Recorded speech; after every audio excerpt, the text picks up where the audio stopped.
नमस्कार, मैं शंभू कुमार सिंह और आप देख रहे हैं नेशनल दस्तक। सोचिए, जो आदमी, जो प्रधानमंत्री, जो सरकार 47 लाख लोगों की मौत छुपा ले, वो क्या क्या छुपाती होगी। एक बड़ा खुलासा हुआ है। हम लोग तो पहले दिन से ही कह रहे थे, जैसे मैं कह रहा था कि नोटबंदी सबसे बड़ा गलत फैसला है, जीएसटी बड़ा गलत फैसला है, लॉकडाउन में ताली थाली का फैसला गलत है, ये देश तुक्के से चल रहा है, आज बिजली के लिए हाहाकार है। सोचिए सरकार छुपाने में कितना माहिर है। बनारस में एक ओवरब्रिज गिर गया था, वो मामला छुप गया। 47 लाख लोगों की मौत का मामला कोई छुपा सकता है क्या? लेकिन भारत में ये हुआ है।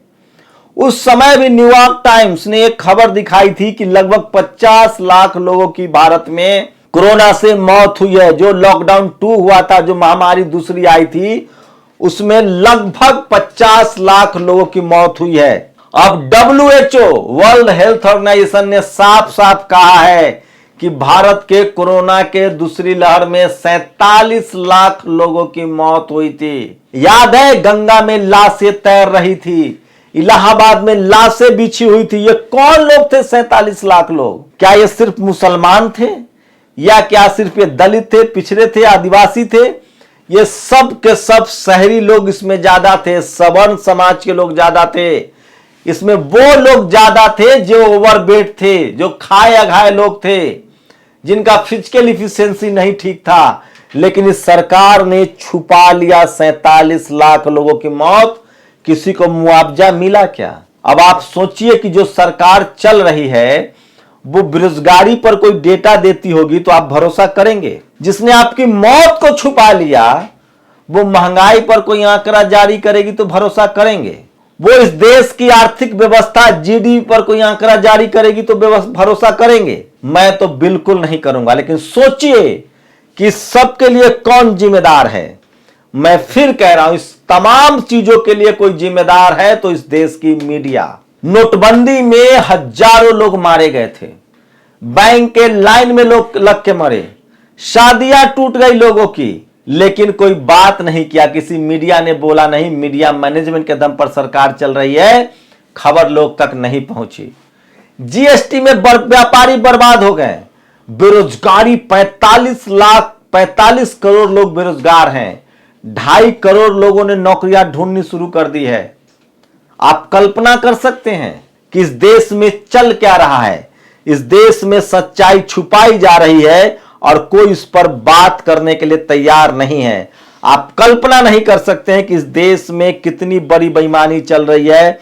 47 लाख लोग मर गए। आप सोचिए, 47 लाख लोग मर गए, उसके बाद भी आपके कान पर जू नहीं रेंगा, टीवी अखबार के कान पर जू नहीं रेंगा। और जब हम लोग बात करते थे लॉकडाउन में, महामारी पर, तो हम लोग को देशद्रोही कहा जाता है। मैं फिर कह रहा हूं, यह देश सिर्फ और सिर्फ मीडिया मैनेजमेंट के दम पर चल रहा है। मीडिया के दम पर लोगों को गुमराह किया जा रहा है और टीवी अखबार को इसलिए छोड़ा गया है और सोशल मीडिया पर जो लोग बात कर रहे हैं उनको डराया और धमकाया जा रहा है। इसी तरह की एक दूसरी बड़ी खबर जान लीजिए।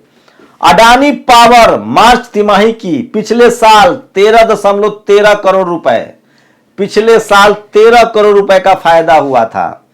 इस साल 4645 करोड़ रुपए, 4645 करोड़ रुपए का फायदा हुआ है। सोचिए, किसी कंपनी को पिछले साल 13 करोड़ का फायदा हो और इस साल 4645 करोड़ का फायदा हो, इसको आप क्या कहेंगे? खैर, आप लोग लड़ते रहो धर्म के नाम पर, अंत में कोई पकौड़ा बेचेगा, कोई नींबू लिख लो। सोचिए, जब इस देश में गरीबी बढ़ रही है, बेरोजगारी बढ़ रही है, लोग भूखे मर रहे हैं, तो अडानी दुनिया का 5वां सबसे अमीर व्यक्ति हो गया है। जब बिजली के लिए त्राहिमाम है तो अडानी पैसे कमा रहा है। सोचिए आप, ये कैसे कमा रहा है। बैंकों से लोन लेकर ये आदमी सरकारी कंपनियां खरीदता है और उसी सरकारी कंपनियों से माला माल हो रहा है। ये सब मीडिया आपको नहीं दिखाएगा। गुजरात में ड्रग्स का सबसे बड़ा कारोबार हो रहा है। सोचिए, 50 लाख करोड़ से ज्यादा का ड्रग्स तो पकड़ा जा चुका है। आप सोचिए कि कितना नहीं पकड़ा गया होगा, इसका आप अंदाजा लगा सकते हैं। अभी जानबूझकर कोयले की ब्लैकमेलिंग शुरू हुई है। जब यूक्रेन और रूस का युद्ध हुआ तो जानबूझकर भारतीय तेल कंपनियों को कहा गया कि तेल नहीं खरीदेंगे, जो सरकारी कंपनियां हैं। सिर्फ तेल मुकेश अंबानी को खरीदने दिया गया ताकि वो मालामाल हो सके, अमीर हो सके। उसी तरह से अब कोयले की किल्लत दिखाई गई है और सारा कोल ब्लॉक्स जो है वो अडानी को दिए जा रहे हैं। ऑस्ट्रेलिया में भी खरीदा, अब अडानी एक्सपोर्ट करेगा, इंपोर्ट करेगा। कोयले के कारोबार, बिजली के कारोबार पर भी अडानी का कब्जा हो जाएगा और आप उसको जो मन में आएगा वो करेंगे। ठीक उसी तरह से जैसे इंटरनेट पर मुकेश अंबानी का कब्जा करा दिया गया।